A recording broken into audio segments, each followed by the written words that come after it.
Nous y voici en place pour vous informer, mesdames et messieurs. Bienvenue à cette session d'information à la une de l'actualité. Le président de la Chambre basse du Parlement congolais, Vital Kamerhe, était le porteur d'un message du chef de l'État de la RTC, Félix-Antoine Tshisekedi Tshilombo, auprès de son homologue, le président ougandais Yoweri Museveni à Entebbe, dans la capitale Kampala. C'était dans le cadre de la mission parlementaire. Tout de suite, le précision. Le ministre d'État de la Justice et garde de Sceaux, Constant Mutamba, a procédé ce samedi 10 mai à la pose de la première pierre de la construction d'une boulangerie au centre pénitentiaire de Kinshasa, ex-prison centrale de Makala. Les détails, c'est dans quelques instants.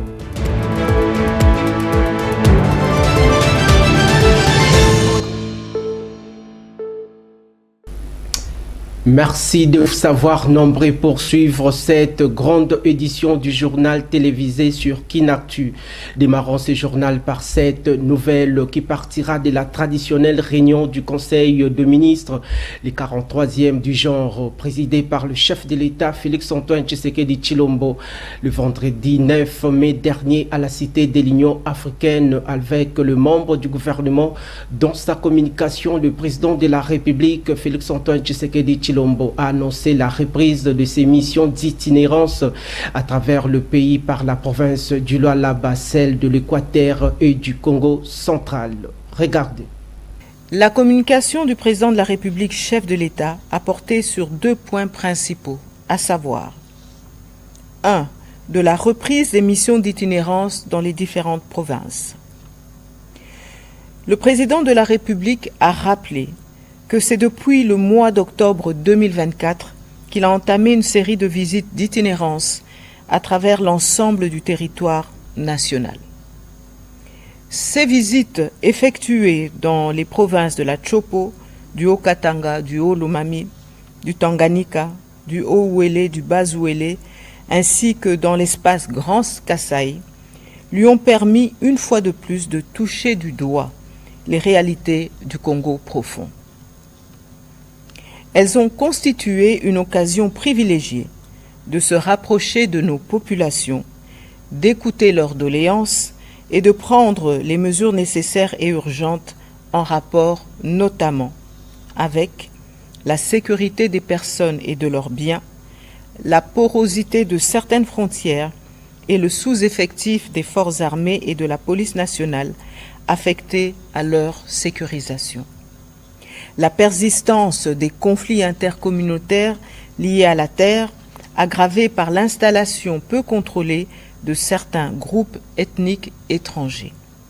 Le délabrement avancé des voies de communication, en particulier les routes de desserte agricole, facteur clé de la baisse de production, de l'enclavement, des centres de consommation et de la cherté de la vie. Le rythme observé dans la mise en œuvre du programme de développement local des 145 territoires, PDL 145 territoires, avec des taux d'exécution physique en deçà des attentes dans certaines zones. Et enfin, la nécessité urgente de construction et de modernisation des infrastructures socio-économiques de base, routes, centrales hydroélectriques et solaires, usines, stades, écoles, hôpitaux, etc. Juste après la communication du chef de l'État Félix-Antoine Tshisekedi Tshilombo au cours de cette 43e réunion du Conseil de ministres, la chef de l'exécutif national Judith Suminwa Tuluka a fait le point sur la diversification de l'économie nationale. Suivez ces comptes rendus faits par Yolande Elebe, la ministre congolaise en charge de la culture et art. Dans la suite de la communication du président de la République, la première ministre chef du gouvernement est revenue sur la nécessité de poursuivre la diversification de l'économie dans un contexte sécuritaire actuel, où la priorité est réservée aux interventions dans les secteurs militaires, humanitaires et diplomatiques et qui impactent sur les dépenses courantes liées au fonctionnement des institutions et sur les objectifs du programme d'action de notre gouvernement. Il se dégage, dans le cadre de la résilience de notre économie, la nécessité de poursuivre et accélérer la diversification de notre économie en privilégiant les secteurs de l'agriculture, de la pêche et de l'élevage avec un effort de désenclavement des zones rurales.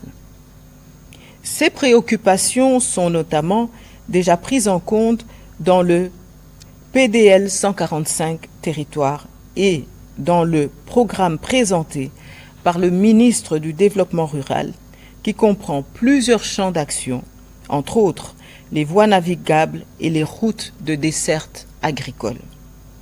À cet effet, la réunion du comité de conjoncture économique du gouvernement qu'elle a tenue le mercredi 7 mai 2025 a examiné les conditions de la mise en place d'un programme d'action minimum dans un délai relativement court dans le but de refléter les résultats encourageants réalisés sur le plan macroéconomique dans le vécu quotidien de nos concitoyens.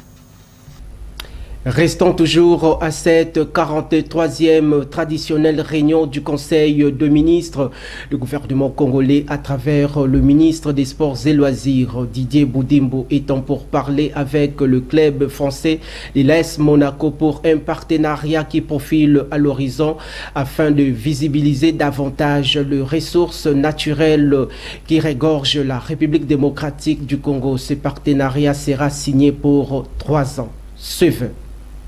Le ministre des Sports et Loisirs a fait le point du projet du partenariat stratégique entre la République démocratique du Congo et l'AS Monaco pour la visibilité et le développement du football.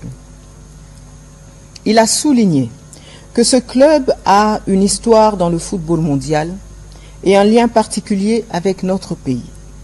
Nombreux sont ces joueurs d'origine congolaise qui y ont joué ou effectué leurs premiers pas, à l'instar de Chris Chabani Nonda, Dieu merci Mbokani, Marcel Tisserand ou encore Benoît Badiachile.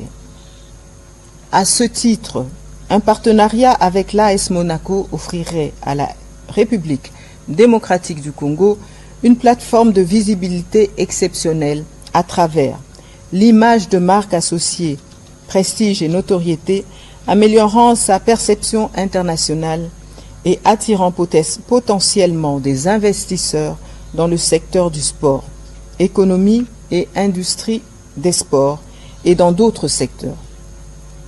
Des initiatives de communication conjointes au travers des campagnes promotionnelles mettant en avant la culture, le tourisme et le potentiel du pays touchant un public international diversifié. Des événements et des matchs amicaux en RDC ou à Monaco. La présence du pays sur les supports de communication du club.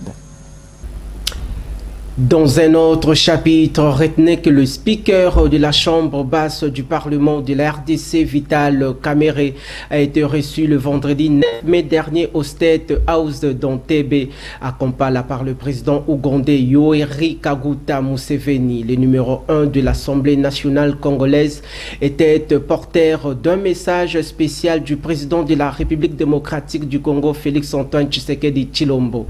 Les deux personnalités ont échangé sur la question de la crise sécuritaire dans la partie orientale de la RDC. Suivez. La rencontre est la suite d'une mission parlementaire congolaise entamée le 12 novembre 2024 à Kampala, selon Lambert Mende Omalanga, qui était le chef de la délégation congolaise. La mission visait initialement à renforcer la diplomatie parlementaire avec les autorités ougandaises, sans rencontre prévue avec le chef de l'État ougandais. Lors de son départ de Kinshasa, Mende avait précisé que la délégation devrait discuter avec la présidente du Parlement ougandais, Anita Anne Among, et certains membres du gouvernement sur les accords commerciaux, infrastructurels et sécuritaires, notamment l'opération militaire conjointe Shuja. Notons par ailleurs que le 18 novembre dernier, les 10 députés nationaux congolais ont été aussi reçus par le président Museveni, qui avait approuvé la création d'un groupe bilatéral d'amitié parlementaire pour évaluer la mise en œuvre de projets d'intégration économique et de la sécurisation transfrontalière. Un rapport a été déposé au bureau de l'Assemblée nationale à l'issue de la mission après des séances de travail avec les commissions des affaires étrangères, de la défense et des affaires intérieures du Parlement ougandais. Rendons-nous à présent au Vatican. Vous le savez certainement que le nouveau souverain pontife, le pape Léon XIV, avait officié sa première messe le vendredi 9 mai dernier à Saint-Pierre de Rome. Il était devant un bain de foule incroyable qui était venu pour l'écouter. Regardez. Je le dis tout d'abord pour moi-même, en tant que successeur de Pierre, alors que je commence ma mission d'évêque de l'Église qui est à Rome, appelé à présider dans la charité l'Église universelle, selon la célèbre expression de saint Ignace d'Antioche. Conduit, enchaîné par cette ville, lieu de son sacrifice imminent, il écrivait aux chrétiens qui s'y trouvaient: « Alors je serai vraiment disciple de Jésus-Christ quand le monde ne verra plus mon corps. » Il faisait référence au fait d'être dévoré par les bêtes sauvages dans le cirque. Et c'est ce qui arriva. Mais ces paroles renvoient de manière plus générale à un engagement inconditionnel pour quiconque exerce un ministère d'autorité dans l'Église. Disparaître pour que le Christ demeure. Se faire petit pour qu'il soit connu et glorifié.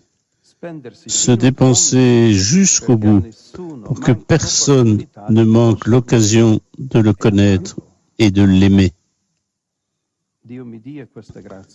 Que Dieu m'accorde cette grâce aujourd'hui et toujours, avec l'aide de la très tendre intercession de Marie, Mère de l'Église.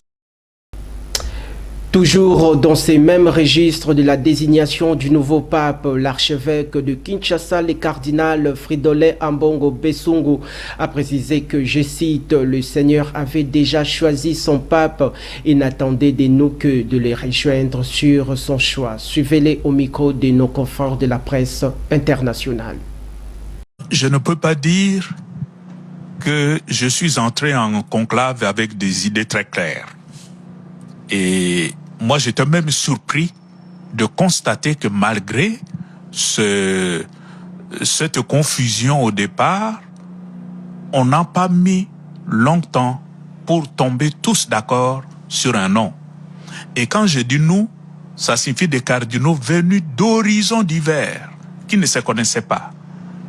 Et là, je rejoins ce que dit le cardinal Aveline. Le Seigneur avait déjà choisi son candidat. Il n'attendait de nous que de le rejoindre sur son choix. Et je crois que ça a été vite fait parce que nous tous, nous étions entrés en conclave de bonne foi. Je crois que ça a beaucoup aidé. Il n'y avait pas comme on entend... Pas comme dans les films. Dans le film, des agendas, des calculs. Je crois que les cardinaux n'étaient pas dans cette dynamique-là. Tout de suite, nous avons rejoint ce que le Seigneur nous indiquait comme chemin. Poursuivons ce journal par cette information. Soucieux d'améliorer les conditions sociales des détenus du centre pénitentiaire de rééducation de Kinshasa, CPRK en sigle, le ministre d'État de la Justice et garde des Sceaux Constant Moutamba a procédé ce samedi 10 mai à la pose de la première pierre de la construction d'une boulangerie devant permettre aux incarcérés et à la population environnante de bien vouloir s'en procurer de pain qui seront fabriqués sur place. Suivez. Nous lançons ce jour la construction de la boulangerie de la prison centrale de Makala, qui servira à la production des pains par les prisonniers pour desservir la population de Kinshasa en pain. Donc nous voulons désormais que les prisonniers puissent être des producteurs, qu'ils aient à apprendre des professions et des métiers. Nous sommes en partenariat avec le ministère de la formation professionnelle pour une série de formations en métier à l'endroit des prisonniers. Donc cette boulangerie qui est construite par un entrepreneur privé va permettre d'occuper le prisonnier mais en même temps de les payer. Donc les prisonniers seront engagés, employés comme des travailleurs. Ils seront payés chaque fin du mois selon qu'ils produiront. C'est comme cela que ça se passe partout au monde et surtout sur la base du nouveau régime pénitentiaire que nous sommes en train de piloter sur instruction de son Excellence Monsieur le Président de la République. Donc bon vent, nous reviendrons pour inaugurer le lancement des travaux pour commander. Donc c'est dans combien de temps? Dans 6 mois. Donc les travaux vont finir dans 6 mois. En politique, la question sur la demande de la levée des immunités parlementaires du sénateur à vie Joseph Kabila Kabange et de l'insécurité qui sévit dans l'Est de la République démocratique du Congo, ce sont là les questions qui ont constitué un entretien avec le président de la démocratie chrétienne, Eugène Diomindongala. Suivez-les au micro de votre rédaction.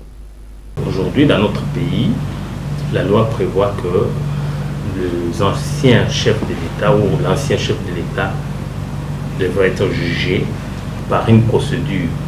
Donc avant d'être jugé, il y a une procédure qui devrait être enclenchée. Et cette procédure est régie par la loi sur les statuts des anciens chefs de l'État dans notre pays. Or, aujourd'hui, cette loi, après notre analyse, nous avons constaté que cette loi viole dans son article 8, la constitution de notre pays. Cela veut dire que pour la mise en accusation du chef de l'État par rapport à cette loi-là, il faudrait, avant d'engager les procédures, rassembler les 2 chambres en congrès. Or, l'éventualité de rassembler les 2 chambres en congrès sont prévues par la Constitution. La Constitution a bien défini les cas où le congrès devrait être convoqué ou invité à se prononcer pour un dossier quelconque. Ces dossiers-là sont bien définis.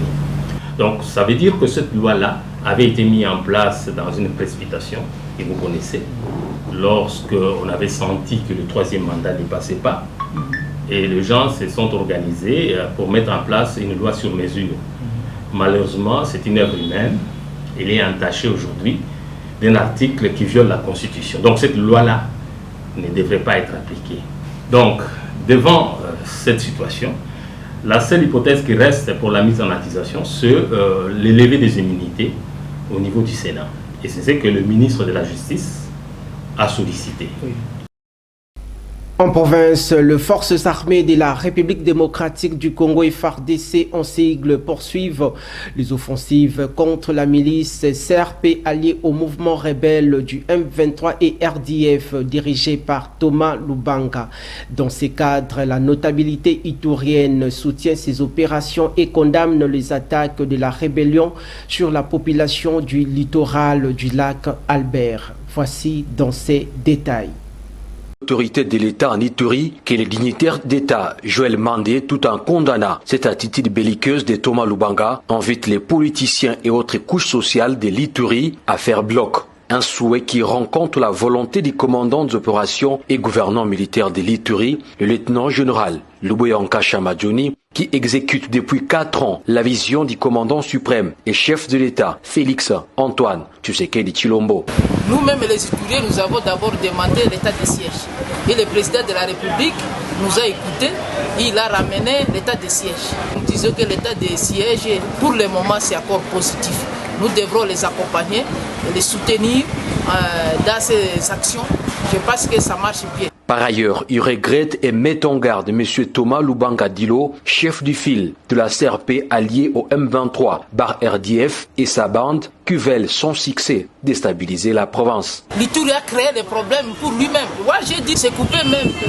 Lui-même, il se coupe. Hein? Par exemple, le cas des CRP ici, qui attaquent Nyamamba à tout moment. C'est concevable. Vous demandez aussi à Thomas Lubanga, qui est là-bas. Il a toujours été là comme les majors des groupes armés. Mais qu'est-ce qu'il a déjà amélioré dans cette ville? Il a été là. Il est licencié, il a étudié, mais qu'est-ce qu'il fait? Nous demandons à lui aussi de ne pas recruter nos enfants. Il invite en même temps la jeunesse à la prise de conscience et à barrer la route aux assoiffés du sang, à l'instar de Thomas Lubanga. À la jeunesse de Djouk, vous ne devrez pas être toujours manipulés. C'est depuis longtemps que vous êtes manipulés et que nos vieux même sont manipulés. Nous, la jeunesse actuelle, nous ne devrons pas être manipulés, nous devrons aller plus loin. Nous avons étudié et nous devrons quand même corriger ce que nos vieux ont fait. Nous demandons à cette jeunesse de protéger notre patrimoine. Ce dignitaire d'État et chef du secteur de Walendu-Tatsi a par ailleurs remercié l'autorité provinciale pour la transparence dans la gestion quotidienne de la chose publique à Ituri. Que peut-on retenir des démarches entamées par l'auditorat militaire au niveau de la Chambre haute du Parlement pour passer à la vitesse supérieure, celle de la levée des immunités parlementaires de l'ancien président de la République démocratique du Congo, Joseph Kabila Kabange, tout en se conformant à la loi fondamentale? Suivez à travers cette tentative des réponses de Sam Bakasende Wakasende, coordonnateur national de la dynamique Bati Lukwebo. Il a réagi à l'extérieur du pays depuis l'Inde où il se trouve sur la ligne téléphonique de votre rédaction. La démarche engagée par l'auditorat militaire est une démarche tout à fait normale, légale. Et cette démarche tient à consolider, bien sûr, la démocratie et crée la bonté même de la démocratie. Et cette démarche envisage à soutenir en principe, à combattre l'impunité et à combattre tout ce qui n'encourage pas la République démocratique du Congo, que le président Félix a défendu mordicus malgré la trahison. Il est inadmissible que nous puissions continuer à soutenir cette trahison qui a fait autant de morts, plus de 30 ans. Alors, par conséquent, il est important que toute la population congolaise soutienne le général Likulia qui y est engagé à sauver en principe la démocratie et renforcer l'autorité de l'État, ce qui est normal. Deuxièmement, je voulais justement rappeler à la conscience collective parlementaire. Cette démarche de levée des immunités de l'ancien président de la République, ce n'est pas hors la loi. Et nous ne pouvons pas, en tant que démocrates, encourager les hors-la-loi. Nous devons lutter contre l'impunité. Alors, les parlementaires doivent convoquer à l'immédiat, d'une manière rapide, le Congrès, de manière à ce que la levée des immunités de l'ancien président de la République soit exécutée d'une manière obligatoire et concrète. Donc, que tous les Congolais donnent confiance, encouragent les démarches initiées par le général Likulia, par l'auditorat militaire. C'est une démarche que toute la population doit encourager, soutenir. Merci beaucoup. Poursuivons ces rendez-vous d'information par cette nouvelle. Profitons de sa mission de service officiel dans la ville-province de Kinshasa. Georges Boisbois, secrétaire exécutif de la dynamique syndicale de finances section Kananga dans la province du Kasaï central, a été reçu ce samedi 10 mai 2025 au siège par le président national de cette organisation syndicale, André Mabouisha Lumanisha, au centre de l'air entretient la question liée à l'organisation du travail en rapport avec l'évolution des activités de la représentation de la dynamique syndicale de finances DCF section Kasaï centrale était évoquée au sortir de son entrevue avec le numéro 1 de cette organisation. Il s'est livré au micro de Kinactu TV. Je suis venu voir nos représentants au niveau national, entre autres le camarade président André Maboucha et le secrétaire Ismaël. La DSF, c'est une grande machine. Vous ne pouvez pas oublier que la DSF, c'est une grande machine. Et surtout quand on vous dit ça la DSF et ça la yo.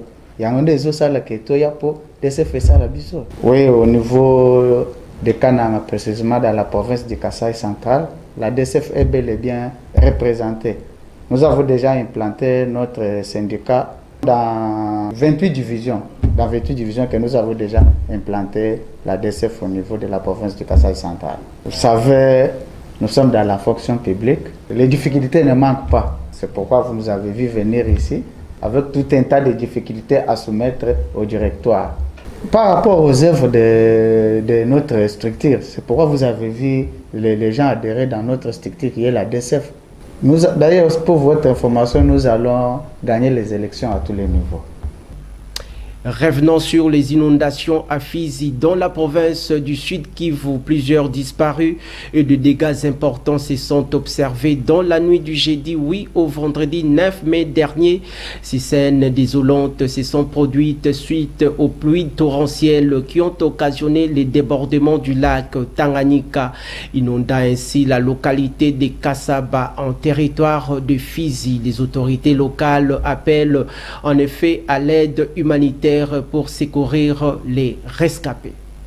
Les inondations à Fizi rappellent la vulnérabilité de certaines régions face aux catastrophes naturelles. Elles soulignent l'importance d'améliorer les infrastructures et le système d'alerte pour mieux prévenir de tels drames. Face à cette situation, l'aide humanitaire doit être rapide et efficace, mais des mesures de prévention à long terme sont également nécessaires pour réduire le risque futur. Il est crucial que les autorités locales et les organisations humanitaires travaillent ensemble pour fournir une aide immédiate et mettre en place de stratégies durables pour renforcer la résilience des communautés face aux événements climatiques extrêmes. Une prise de conscience collective et une planification urbaine adaptée sont essentielles pour éviter que de telles tragédies ne se reproduisent, tout en offrant aux populations touchées le moyen de se relever et de reconstruire durablement. Par ailleurs, des politiques de gestion de risques climatiques doivent être intégrées dans le projet de développement pour assurer un avenir plus sûr aux communautés à risquer. Le gouvernement doit également encourager les pratiques de construction résistantes aux catastrophes et promouvoir la sensibilisation de populations aux comportements adoptés face à ces phénomènes. De plus, la coopération régionale et internationale sera indispensable pour mieux gérer les ressources en eau et prévenir de futurs désastres dans des zones similaires. Enfin, il est essentiel d'adopter une approche globale et exclusive impliquant non seulement les autorités, mais aussi les communautés locales, les chercheurs et les acteurs du secteur privé pour garantir une gestion durable de risques et la réduction de vulnérabilité. Parlons cette fois-ci de valeurs nutritives. Que savez-vous de l'orange? Découvrons ensemble de plus amples détails dans ces commentaires que nous propose notre consoeur Ruth Mboua. L'orange ou orange douce est le fruit de l'oranger de la famille des rutacées. Il existe plusieurs variétés d'oranges classées en 4 groupes variétaux. Comestible, elle est réputée pour sa grande teneur en vitamine C. L'orange a beau être composée majoritairement d'eau. Sa pulpe et son jus contiennent une quantité très importante de vitamines A, B et C et de composés antioxydants. Sa chair est riche en nutriments comme le calcium, le potassium, le phosphore, le magnésium, le fer, le cuivre, les flavonoïdes et les caroténoïdes, ainsi qu'en fibres. En consommer régulièrement est excellent pour préserver l'organisme de nombreuses maladies. Voici pour vous 6 bonnes raisons de consommer l'orange régulièrement. En premier lieu, l'orange protège nos yeux contre diverses maladies. Deuxièmement, elle lutte contre le cancer. Troisièmement, elle réduit le risque de maladies cardiovasculaires. En plus, elle réduit l'inflammation, mais aussi elle soigne le rhume. Et pour finir, elle améliore la digestion. En météorologie, il faut savoir que le dimanche 11 mai 2025, dans la capitale congolaise, il y aura de belles éclaircies dont la température dans la ville-province de Kinshasa sera de 22 degrés Celsius. La force du vent oscillera aux alentours de 4 km par heure, tandis qu'à l'après-midi, le ciel sera complètement dégagé. La température atteindra les 34 degrés Celsius, mais la température ressentie sera plus chaude, soit 38 degrés Celsius. Et enfin, dans la soirée, le ciel sera légèrement nuagé. La température du soir retombera à 28 degrés Celsius, mais la température ressentie sera plus chaude, soit 34 degrés Celsius.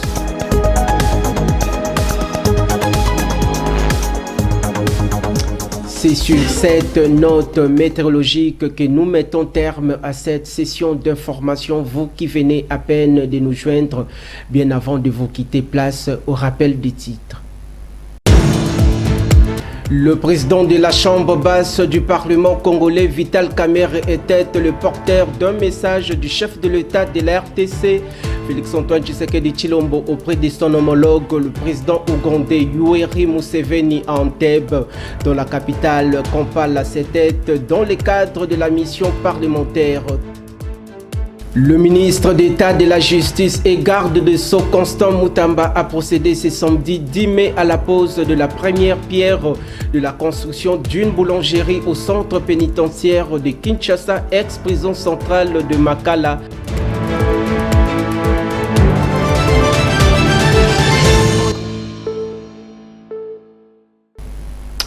Que l'Éternel Dieu règne en maître sur l'ensemble de l'étendue nationale. Au revoir.